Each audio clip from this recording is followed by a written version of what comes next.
हम रोज रोज दुश्मन से यूं तकरार नहीं करते, हिंदुस्तानी खून है हम, पीछे से वार नहीं करते। और चश्मा अगर गंदा हो तो आंखें साफ नहीं करते, कुत्ता अगर गलती कर दे हिंदुस्तानी माफ नहीं करते। इन्हीं पंक्तियों के साथ आप सभी को नमस्कार। मैं पंकज गुप्ता। जैसा कि आज हर्ष का विषय है, पाकिस्तान के सैकड़ों आतंकियों को और उनके ठिकाने को निस्तेनाबूद करने का काम भारतीय सेना ने किया है। और इसके जो पूरी भारतीय सेना और भारत की सरकार है, काफ़ी काबिल तारीफ कार्य उन्होंने किया है। इतने दिनों से जो भारत के नागरिक एक बदला चाह रहे थे, एक एयर स्ट्राइक और सर्जिकल स्ट्राइक चाह रहे थे, वो काम भारत की सरकार ने यहाँ पर कर दिखाया है। और भारतीय सेना पे तो हमेशा से हमें नाज है। इन्हीं सब के साथ जो सेना के नौजवान इसमें पूरे के पूरे मिशन में, ऑपरेशन सिंदूर में लगे हुए थे, उन सभी को हार्दिक शुभकामनाएं। उनके शौर्य को, उनके पौरुष को बहुत बहुत हम अभिनंदन करते हैं कि वो भारत माता के काम आ पा रहे हो। भारत माता के आंचल पे कोई भी दाग अगर लगता है तो उस जाहिलों को मारने का काम भी हमारी भारतीय सेना और भारत की सरकार कहीं ना कहीं कर रही है।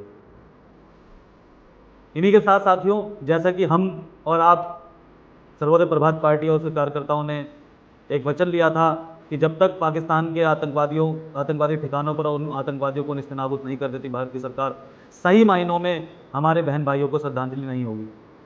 आज ये कहते हुए बहुत हर्ष हो रहा है, दुख भी है, क्योंकि हमारे साथी जो 25 भारतीयों की शहादत हुई उनमें उनको देखते हुए काफ़ी दुख भी है।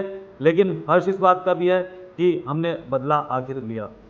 आने वाली 11 मई को हम सर्वोदय प्रभात पार्टी के कार्यालय में श्रद्धांजलि सभा का आयोजन कर रहे हैं। आप सभी सादर आप आइए और जितने भी हमारे पास भारत माता का पूजन करने के बाद हम अपने नागरिकों को, भारतीयों को श्रद्धांजलि सुमन अर्पित करेंगे। आज जैसा कि हमने देखा कि भारत की बेटियां कर्नल सोफिया कुरैशी जी और विंग कमांडर व्योमिका सिंह जी ने इतनी सुंदर तरीके से जो सिंदूर का जवाब दिया है कि यदि अगर भारतीय महिलाओं का यानी सिंदूर उजाड़ा जाएगा तो उनका जवाब भी हमारी भारतीय बहनें देंगी। इसका मुंह तोड़ जवाब पूरे के पूरे देश ने आज देखा और देख के बहुत ही अच्छा लगा। तो साथियों, आप सभी से निवेदन है कि 11 मई दिन रविवार को हम वैष्णव घाटी में हमारे भाई बहनों की जो शहादत हुई थी उनकी शहादत में एक श्रद्धांजलि सभा रखने जा रहे हैं। आप और हम सादर उसमें आमंत्रित हैं।